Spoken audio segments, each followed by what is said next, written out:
quoted as saying that there's no such thing as the West Philippine Sea. What did you mean by this, Congressman, exactly? Para medyo malinaw po sa atin lahat.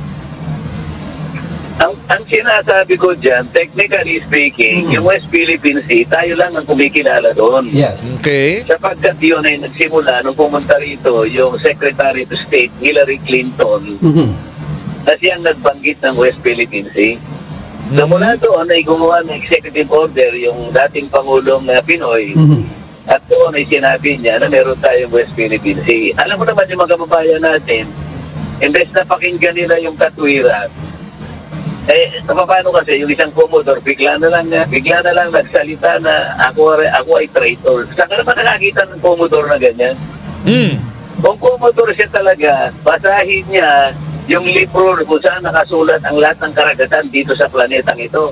Ano yung pansin ko dito ay Kong Marcoleta, ang hilig niya maghamon ng gano'n, no? Kung abogado ka talaga, naalala niyo yung kay, kay Enzo Recto. Kung abogado kang talaga, dapat ganito ang ginagawa mo. May siyang gumanon eh. Ito naman, kay Commodore Tariela, kung Commodore kang talaga, dapat ganito ang ginagawa mo. Yun ba ang paraan para patunayan kung abogado o Commodore sila? Hindi ba pwedeng patunay ang lisensya ni Enzo Recto sa IBP, sa Supreme Court, na siya ay yung kanyang membership sa IBP, hindi ba pwedeng ebidensya yon ng kanyang pagkaabogado? Ewan ko lang kasi meron kasing credentials eh. Oo, hindi yun hindi subjective ang credentials ng abogado, lalo na ng Commodore. Hindi subjective yan eh. Merong objective credentials yan eh. So, okay, pag-usapan na natin tong bagong publicity stunt ni Congressman Marcoleta.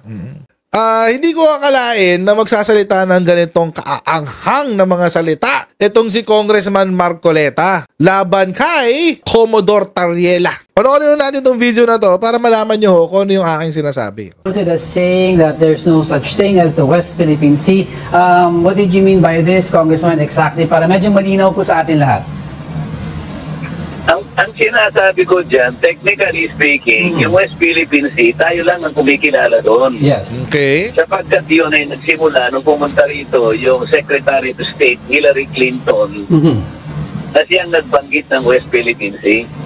So mula doon ay gumawa ng executive order yung dating Pangulong Pinoy at doon ay sinabi niya na meron tayong West Philippine Sea. Alam mo naman yung mga kababayan natin, imbes na pakinggan nila yung katwiran, paano kasi yung isang Commodore bigla na lang nagsalita na ako ay traitor. Saan ka naman nakakita ng Commodore na ganyan? Kung Commodore siya talaga, basahin niya yung libro kung saan nakasulat ang lahat ng karagatan dito sa planetang ito.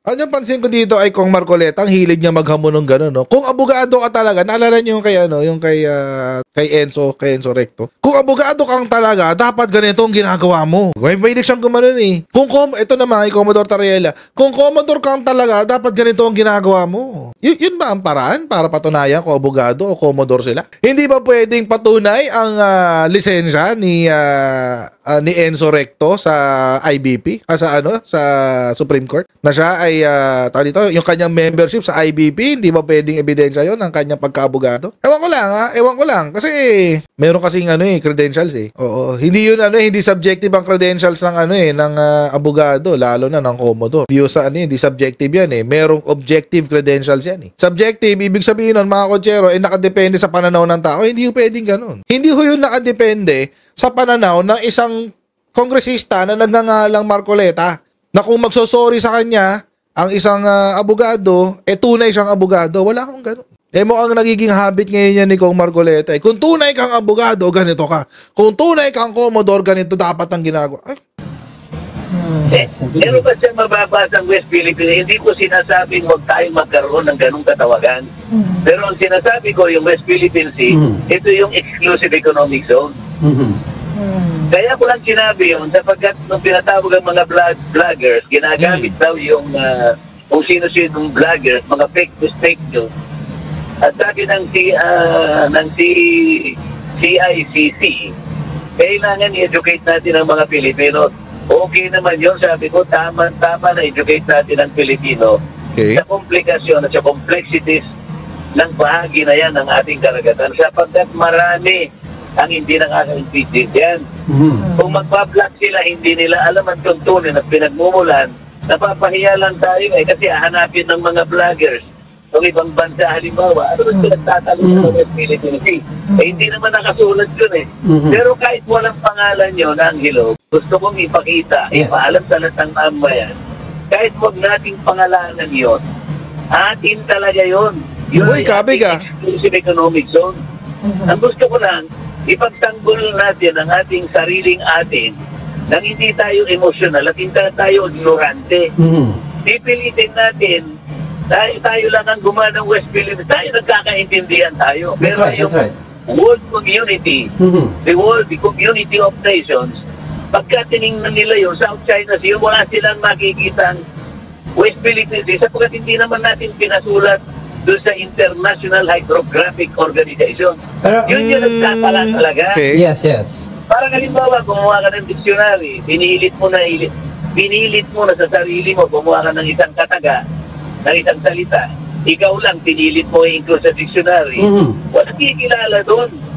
Ganun lang ibig ko sabihin. Yung mga kababayan natin hindi mo na itatanong kung ano yung pinagmulan ng pinag-uusapan. Napakaraming komplikadong issue dito sa likod niyan. Ayaw ko napapahiya ang Pilipino. Ayaw kong pinagtatawanan ng Pilipino. Congressman, wala naman problema kung aaminin mo ikaw yung napahiya Baka irespeto ka pa namin. Legit, ako mga kotsero, very ako dyan kay Kong Marcoleta. Kasi yan tawag dito, I once looked up to him talagang yan, lodi ko yan si Kong Marcoleta before siya nagkaganito.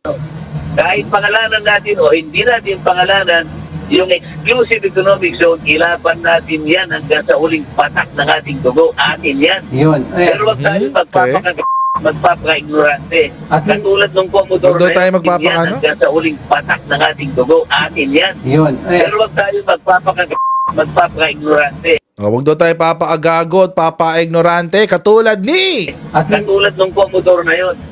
alam nyo, itong si Congressman, maayos naman to dati Biglang ganito na siya, kumampi lang siya sa mga Duterte. Hindi ko alam. Alam nyo, mga taong maaayos pag kumakampi sa Duterte, nagiging pariwara. Parang parang demonyo yung mga Duterte Habang sumasama ka sa kanila, sumasama ka ng sumasama Hindi pala niya naiintindihan na hindi pa siya nakasulat sa mapa ng mundo ng karagatan. Hanapin niya doon at pag nahanap niya, hanapin niya at magkita kami dalawa. Kung makikita niya, ipamukha niya sa akin. Kapag hindi niya nakita sa mapa ng karagatan ng mundong ito, mag-resign siya bilang kumotor sa wala kang naiintindihan. Ayun, at Who is this Kong? Si Commodore Tariela po? You're talking about him? Ano ka mo? You're talking about Commodore J. Tariela, the spokesperson po ng PCG on the West Philippine Sea? Yes, I'm referring to him because hindi niya naiintindihan ang pinag-uusapan sa committee hearing na kung saan nagagamit ang complexity ng South China Sea, bigla niya sinabing traitor ako. Congressman Mark... Meron ka bang nakita ng spokesperson ng Philippine Coast Guard? Opo. At gusto ko hanapin niya sa patalaan, sa libro ng patalaan ng karagatan sa mundong ito, kung meron siyang makikitang South China Sea. Sa atin meron sapagkat tayo ginawa natin yun. Hindi ko sinasabi na ikinakailangan natin yung karagatan na yun. Atin yun kahit walang pangalan. Kaya lang, huwag tayo magpapaka-emotional at magpapaka-ignorante na pipilitin natin ang buong mundo kinikilala yun. Hindi po. Kahit hindi kilalanin ang buong mundo, atin yun. Yun ang aking masasabi. Palusot At na lang least malinaw po yun, Congressman Marcoleta. Paano yung Tariela na kumotor na yan? Yan ang bigla na lang gumawa ng vlog na sinasabing traitor ako. Hindi siya nag-vlog.